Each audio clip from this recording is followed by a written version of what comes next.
በአሁኑ ሰዓት እየሰማን እንደምንገኘው ለድምፃዊ አንዱዓለም ጎሳኤ ነገሮች እጅግ ከባድና አሳዛኝ እንደሚሆኑ እየወጡ ያሉ አዳዲስ መረጃዎች ያሳያሉ። ድምፃዊው ከዚህ ቀደም እንደሚታወሰው የቀነኒ ሕይወት ካለፈበት ዕለትና ሰዓት አንስቶ በፖሊሶች ቁጥጥር ስር ውሎ ምርመራ እየተካሄደበት እንደነበረ የሚታወቅ ጉዳይ ነው። በአሁኑ ሰዓት ደግሞ በድምፃዊ ላይ እየወጡ ያሉ አዳዲስና ሰበር መረጃዎች ደግሞ ነገሮችን ለድምፃዊው እጅግ ከባድ ያደርጉበታል ሲሉ አንዳንድ አካላት እየተናገሩም ይገኛሉ። ከድምፃዊው በስተጀርባ ደግሞ ያልተሰሙ ድብቅ እና አስቀያሚ አስነዋሪ ድርጊቶች ደግሞ ምንድናቸው የሚለውን እኛም ከዚህ በመቀጠል በፎቶም በቪዲዮም የምናስመለክታችሁ ይሆናል። ሌላው ደግሞ አሁንም ድረስ አነጋጋሪ እንደሆነ የቀጠለው ዛሬ ማለዳውን የወጣው የቀነኒ ፎቶ መነጋገሪያነቱ አሁንም ድረስ ቀጥሏል።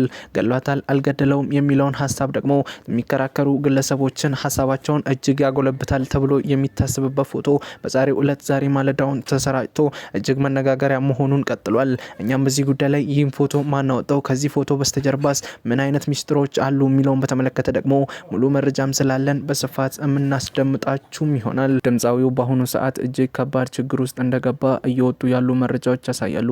በአሁኑ ሰዓት ከድምፃዊው በስተጀርባ ያልተሰሙ ድብቅ ሚስጥሮች በዚህ ሰዓት በስፋት እየተሰራጩ ይገኛሉ። ከድምፃዊው በስተጀርባ ያሉ ድብቅ ሚስጥሮች ምንድን ናቸው? ከቀነኒ ሞት በስተጀርባ ያሉ ያልተሰሙ ደግሞ አዳዲስና ሰበር መረጃዎችም እየወጡ ይገኛሉ። እኛም በእነዚህ ጉዳይ ላይ ሙሉ መረጃ ስላለን በስፋት የምናስደምጣችሁ ይሆናል። ሰላም ጤና ይስጥልኝ የተከበራችሁ ውድ የትኩስ መረጃ ሁለት ቤተሰቦች እንደምናላችሁ በያላችሁበት የዓለም ጠፍ በያላችሁበት የዓለም ዳር ሁሉ ሰላማችሁ የበዛ ይሁን እያልን ዛሬም እንደተለመደው በአዲስና ሰበር መረጃ ወደ እናንተ መጥተናል። በዛሬው ፕሮግራማችን እንደምናስታውሰው ባሳለፍነው ሳምንት የታዋቂው ድምፃዊ አንዱዓለም ጎሳ እጮኛ ህልፈተ ህይወት ካለፈበት ዕለት ሰዓት አንስቶ የተለያዩ መረጃዎች በስፋት ሲሰራጩ ተመልክተናል። በአሁኑ ሰዓት ድምፃዊው እጅግ ከባድ ችግር ውስጥ እንደገባ እየወጡ ያሉ መረጃዎች ያሳያሉ። ከቀነኒ ሞት በስተጀርባ ደግሞ ያልተሰሙ ድብቅ አዳዲስ ፋይሎችም እየወጡ ይገኛሉ። እኛም በእነዚህ ጉዳይ ላይ ሙሉ መረጃ ስላለን በስፋት የምናስደምጣችሁ ይሆናል። እናንተም ለዚህ ቻናል አዲስ ከሆናችሁ እንኳን በደህና ወደ ትኩስ መረጃ የዩቲዩብ ቻናል በሰላም መጣችሁ እያለን አስቀድማችሁ ይህንን ቪዲዮ ላይክ በማድረግ እንድትጀምሩ ከዛም ባለፈ ደግሞ ዘውትር የምንለቃቸውን አዳዲስና ፈጣን መረጃዎች እንድታገኙ ይህን ቻናል ሰብስክራይብ በማድረግ እናንተም ደግሞ በዚህ ጉዳይ ላይ የራሳችሁን ሀሳብ አስተያየት በታች በኮሜንት መስጫው ስር ጻፉልን እያለን ወደ መረጃዎቹ አመራን። በድጋሚ መልካም ቆይታም። በአሁኑ ሰዓት እየሰማን እንደምንገኘው ለድምፃዊ አንዱዓለም ጎሳኤ ነገሮች እጅግ ከባድና አሳዛኝ እንደሚሆኑ እየወጡ ያሉ አዳዲስ መረጃዎች ያሳያሉ። ድምፃዊው ከዚህ ቀደም እንደሚታወሰው የቀነኒ ሕይወት ካለፈበት ዕለትና ሰዓት አንስቶ በፖሊሶች ቁጥጥር ስር ውሎ ምርመራ እየተካሄደበት እንደነበረ የሚታወቅ ጉዳይ ነው። በአሁኑ ሰዓት ደግሞ በድምፃዊ ላይ እየወጡ ያሉ አዳዲስና ሰበር መረጃዎች ደግሞ ነገሮችን ለድምፃዊው እጅግ ከባድ ያደርጉበታል ሲሉ አንዳንድ አካላት እየተናገሩም ይገኛሉ። ከድምፃዊው በስተጀርባ ደግሞ ያልተሰሙ ድብቅና አስቀያሚ አስነዋሪ ድርጊቶች ደግሞ ምንድናቸው የሚለውን እኛም ከዚህ በመቀጠል በፎቶም በቪዲዮም የምናስመለክታችሁ ይሆናል። ድምፃዊው እንደሚታወሰው ሞዴል ቀነኒ አዱኛ ሕይወቷ ካለፈበት ዕለትና ሰዓት አንስቶ በፖሊሶች ቁጥጥር ስር ውሎ ምርመራ እየተካሄደበት ቢሆንም እስካሁን ድረስ ምንም የተባለ ነገር አለመኖሩ ደግሞ ነገሮችን እጅግ ውስብስብና እጅግ አላስፈላጊ ነገሮች እንዲሆኑ እያደረጋቸው ያለም ይመስላል። ድምፃዊው በአሁኑ ሰዓት በፖሊሶች ቁጥጥር ስር እንደሚገኝም ደግሞ የአዲስ አበባ ፖሊስ ኮሚሽን ማሳወቁም ይታወቃል። ድምፃዊው በአሁኑ ሰዓት በፖሊሶች ቁጥጥር ስር ቢሆንም አሁን ላይ ደግሞ እየወጡ ያሉ አዳዲስና ሰበር መረጃዎች ከልጅቷ አሟሟት በስተጀርባ ደግሞ ያልተሰሙ ድብቅና አስነዋሪ መረጃዎች ደግሞ በአሁኑ ሰዓት እየወጡም ይገኛሉ። እነዚህ ጉዳዮች ምንድናቸው የሚለውን በተመለከተ ደግሞ እኛም በስፋት የምናስደምጣችሁ ይሆናል። ነገር ግን እንዲህ አይነት ወንጀሎች በሀገራችን ኢትዮጵያ መሰራት ከጀመሩ የሰነባበቱ ቢሆንም እነዚህ ወንጀሎች ታዋቂ ሰዎች ወይም ታዋቂ ድምፃውያን ሲያደርጓቸው ገናው የመታየት እድላቸው እጅግ የሰፋ እንደሆነ በተደጋጋሚ ይነገራል። እንደሚታወሰው የዛሬ 2 ዓመት ገደማ የታዋቂው ድምፃዊ ሻላይ ወይም ደግሞ አብርሃም በላይነህ ፍቅረኛ የሆነችው ግለሰብ ከመኖሪያ ቤቱ ላይ ራሷን ወርውራ ሕይወቷ አልፎ ግለሰቡ በፖሊሶች ቁጥጥር ስር ሆኖ እጅግ ከባድ ሁኔታ ውስጥ ገብቶ እንደነበረ የሚታወቅ ጉዳይ ነው።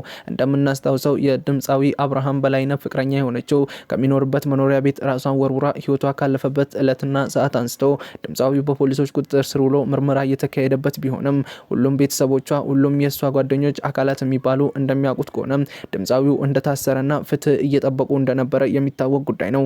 ነገር ግን ይህ ሁሉ ተገላቢጦሽ ሆኖ እንደምናስታውሰው ባሳለፍነው ሳምንት ድምፃዊው በሴፉ ሾው ላይ ቀርቦ አልበሜን ይዤ መጥቻለሁ፣ አንደኛ አልበሜን ሰርቻለሁ፣ ሁለተኛ አልበሜን እየሰራው እገኛለሁ ማለቱ ደግሞ የሟች ወላጆችን እጅግ ያስቆጣና እጅግ ያስገረመም ሆኗል። እኛ የምናውቀው የልጃችን ገዳይ እሱ እንደሆነ ነው። በአሁኑ ሰዓት ደግሞ እሱም እስር ቤት እንዳለ እናውቃለን። የልጃችን ገዳይ እሱ እንደሆነ እናውቃለን። አሁን ላይ ግን እየሰማንና እያየን የምንገኘው ጉዳይ ለኛ እጅግ ከባድ ነው። ይህን አምነን መቀበል አንችልም። የልጃችን ደም በነጻ ፈሶ መቅረቱ እጅጉን ያሳዝናል።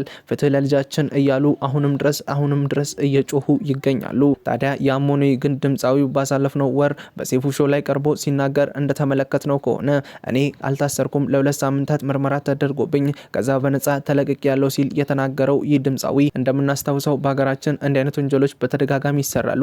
ነገር ግን ፍትህ ሳይገኝላቸው ተደባብሰው የሚቀሩ ወንጀሎች እንደሆኑ በብዙዎች ዘንድ የሚታወቅ ጉዳይ ነው። አሁን ላይ ደግሞ እጅግ አነጋጋሪ የሆነው ጉዳይ ደግሞ የድምፃዊ አንዱዓለም ጎሳኤ ጉዳይ ነው። ድምፃዊው ባሳለፍነው ሳምንት ከሚኖርበት መኖሪያ ቤት ውስጥ እጮኛው ወይም ደግሞ ፍቅረኛ የሆነችው ሞዴል ቀነኒ ከራሷን ከ5ኛ ደረጃ ፎቅ ላይ ወርውራ ህይወቷ ካለፈበት እለትና ሰዓት አንስቶ እሱም በቁጥጥር ስር ውሎ ምርመራ እየተካሄደበት እንደነበረ የሚታወቅ ጉዳይ ነው። አሁን ላይ የብዙዎች ስጋት ሆኖ የሚገኘው ጉዳይ ደግሞ የድምፃዊም እንደ አብርሃም አይነት እጣ ፈንታ ደርሶት ምናልባት ወንጀሉን እሱ አላደረገውም ተብሎ በነጻ ተለቆ ፍትህ ሳይገኝ የልጅቷ ደም በነጻ ፈሶ ሊቀር ይችላል የሚል ሀሳብ እየተበራከተ ይገኛል። አሁን ላይ ደግሞ የተለያዩ መረጃዎች በተለያዩ ቦታዎች በስፋት እየተሰራጩ ይገኛሉ። ድምፃዊ አንዱዓለም ጎሳኤና ሞዴል ቀነኒ ጥሩ ግንኙነት እንደሌላቸው አሁን እየወጡ ያሉ መረጃዎች ደግሞ እያሳዩም ይገኛሉ። ከነዚህ ወንጀሎች በስተጀርባ ያለው አካል ደግሞ ድምፃዊው ሊሆን ይችላል የሚለው ድምዳሜ አሁን ላይ እርግጥ እየሆነ የመጣ ይመስላል። ለዚህ ማሳያ የሚሆነው ደግሞ የድምፃዊው እጮኛ የሆነችው ሞዴል ቀነኒ እና ድምፃዊው ጥሩ ግንኙነት እንደሌላቸው የሚያሳዩ ፎቶዎች በዚህ ሰዓት በሶሻል ሚዲያ ላይ በስፋት መጋራታቸውን ተመልክቶ አሁን ላይ ነገሮች ለድምፃዊ አንዱዓለም ጎሳኤ ቀላል ሊሆኑ እንደማይችሉ እየወጡም ያሉ መረጃዎችም ያሳያሉ።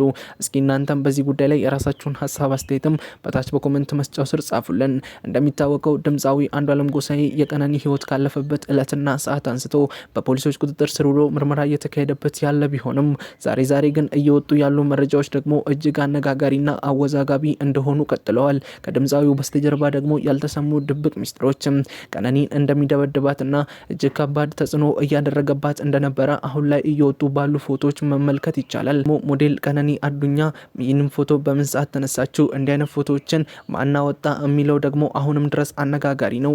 ነገር ግን ይህንን ፎቶ የላከችላቸው ሰዎች እጅግ የምትቀርባቸውና የምታምናቸው የምትወዳቸው ቤተሰቦቿ ወይም ደግሞ የቅርብ ወዳጆቿ ሊሆኑ እንደሚችሉ ደግሞ አንዳንድ ግምቶች ያሳያሉ። እኛም በዚህ ጉዳይ ላይ ደግሞ አዳዲስ መረጃዎችንም ካሉ ተከታትለን የምናቀርብላችሁ ይሆናል። ስለ ድምፃዊው ደግሞ ያልተሰሙም ድብቅና አዳዲስ አጀንዳዎች ካሉ እንዲህ የሚወጡ ሰፊ እና አነጋጋሪ መረጃዎች ካሉ እኛም በስፋት ወደ እናንተ እናደርሳለን። እናንተም የዚህ ቻናል ቤተሰብ በመሆን ደግሞ አብሮነታችሁን እንድታሳዩን በአክብሮት እንጠይቃለን። አሁን ላይ ደግሞ ብዙዎች እየጮሁ የሚገኙት ደግሞ ፍትህ ለቀነኒ እያሉ ነው። እናንተም እስኪ ፍትህ ለቀነኒ የምትመኙ ሁላችሁም ፍትህ ለቀነኒ እያላችሁ በታች በኮመንት መስጫው ስር አስቀምጡልን። ሁላችንም እንደምናስታውሰው በቀብር ስነ ስርዓቱ ወቅትም የቀነኒ አባት የተናገሩት እጅግ አነጋጋሪና ብዙዎችን ልብ የነካ ንግግርም አለ። የቀነኒ አባት እንዲህ ሲሉ በቀብር ስነ ስርዓቱ ወቅት ተደምጠው ነበረ። ፍትህ ለልጄ እፈልጋለሁ፣ የልጄ ፍትህም እንዳጫሉ ተድበስብሶ እንዳይቀር ሲሉ መናገራቸው ደግሞ አሁንም ድረስ ብዙዎችን ያነጋገረ ጉዳይም ሆኗል። ለቀነኒ አሁንም ፍትህ እያለን እኛም እንጮሃለን። ፍትህ ለቀነኒ ይገባታል። አሁን ላይ ሀገራችን ውስጥ የተለያዩ ወንጀሎች ይሰራሉ፣ የተለያዩ ነገሮች ይፈጸማሉ። የሰው ልጅ የሰውን ህይወት ይገላል፣ ነገር ግን ፍትህ አይሰጥም። ሰዎች በአሁኑ ሰዓት ህጻናትን ይደፍራሉ፣ የሰው ህይወት ያስጠፋሉ፣ ነገር ግን ፍትህ የለም። በሀገራችን የፍትህ ስነ ስርዓት እጅግ የጎደለበትና እጅግ ያነሰበት ሀገር ላይ መኖራችን እጅጉን ያሳዝናል።